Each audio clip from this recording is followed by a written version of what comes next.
Hi. So today is a special day. I almost was singing a church song that I used to sing as a kid right there. Anyway, today marks the 2-year anniversary of the day I thought my heart was broken.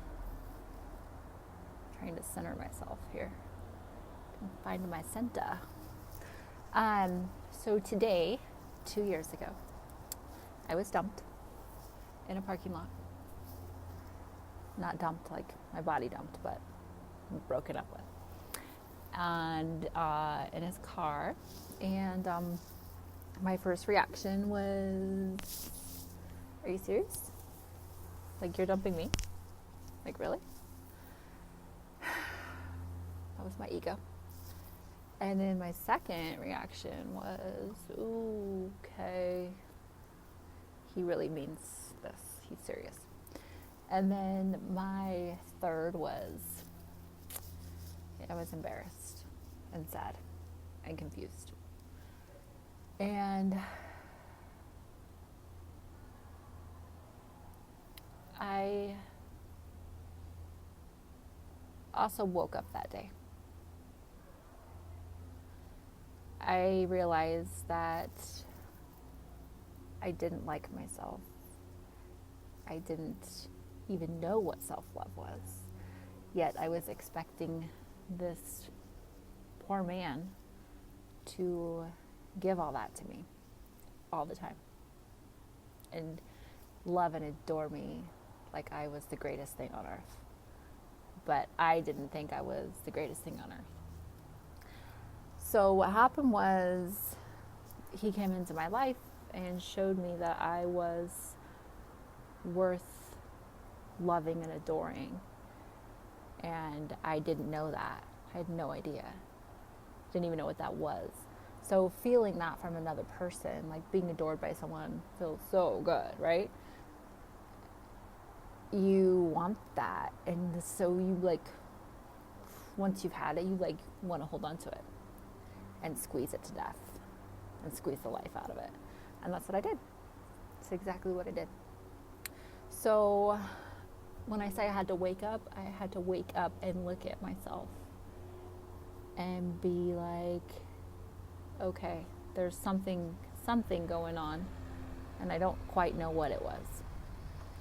And then my sister gave me this book, or she downloaded this book on Audible that I think it was called I Love Myself or something. And I was like, what? What does that even mean? Like, love yourself? Is that a thing? People do that? So that was my first eye-opening experience. And then I just kept going after that.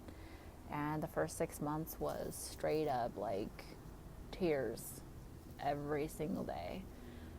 Because I wasn't sure what was going on, but I really had all these emotions that I didn't know how to deal with, that I never dealt with, because I was this strong woman who was independent and never cried and was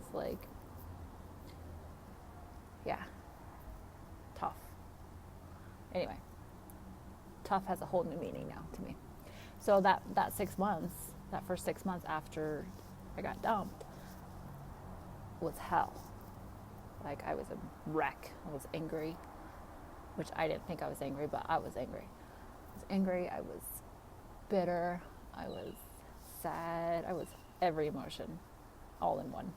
So all these things kept happening to me in my life that kept making it worse. And I was like, what is going on?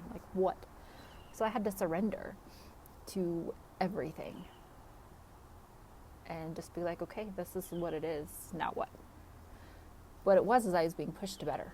I was being pushed to improve me and to find me and to love me and adore me. Because that's really what I wanted my whole life, was to be loved and adored. And maybe I was, but maybe I didn't even notice until this person came along and showed it to me the way that I wanted it. That's how I wanted to be loved and adored. So even if someone did love and adore me, if it wasn't the way I wanted it to be, I wouldn't have seen it. so I had all these expectations on this person to give me all of this. And so it wasn't my heart that he broke. I never gave him my heart. You can't give your heart away.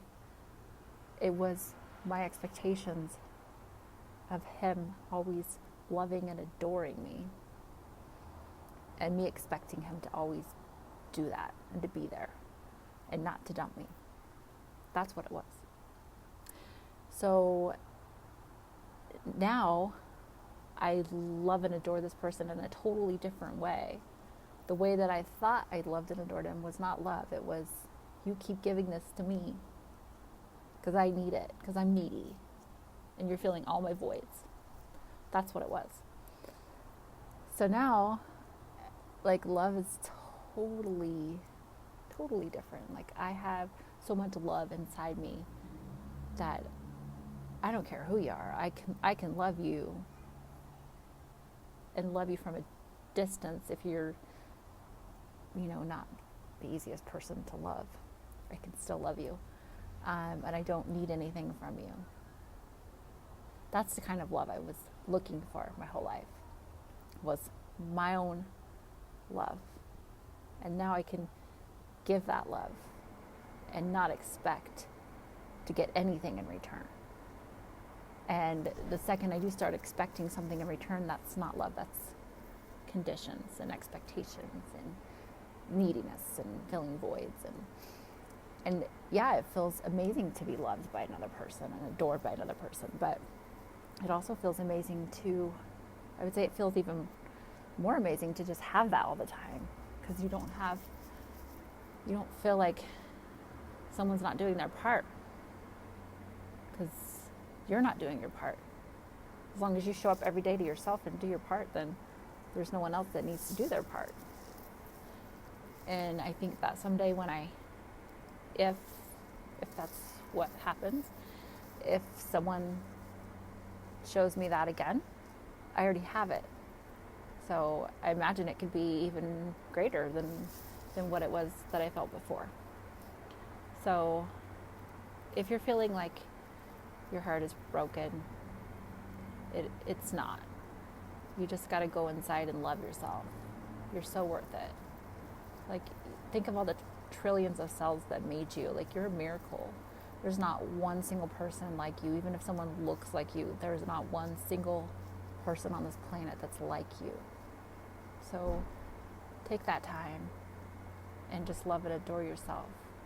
And it's a rocky road, and you'll have a lot of I'd